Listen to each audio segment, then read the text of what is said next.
வாழ்க வையகம் வாழ்க வையகம் வாழ்க வளமுடன். குரு வாழ்க, குருவே துணை.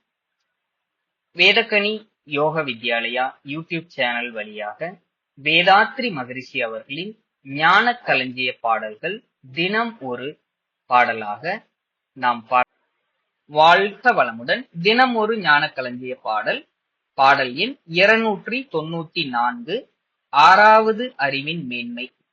உடல் கருவிகட்கு சூழ்நிலைகட்கு ஏற்ப உதவி கருவிகள் செய்தல், பயனாய்க் கொள்ளல், கடல் உலகில் பரவெளியில் இயல்பாய் தோன்றும் காட்சிகளைப் போல் போலி செய்தல், ஈட்டல், இடல் காத்தல், துய்த்தல் என்ற பொருள் துறையில் இன்னல் பிறருக்குண்டாகா விதங்கால் கண்டாற்றல், குடல் பசிக்காம் உணவுகளில் சுவைகள் கூட்டிக் கொள்ளல், இவை ஆறாவது அறிவின் மேன்மை என்று சிறப்புமிக்க நமது ஆறாவது அறிவின் மேன்மையை பற்றி மகரிஷி அவர்கள் இந்த பாடலில் இவ்வாறு குறிப்பிடுகிறார். நன்றி. வாழ்க வளம்.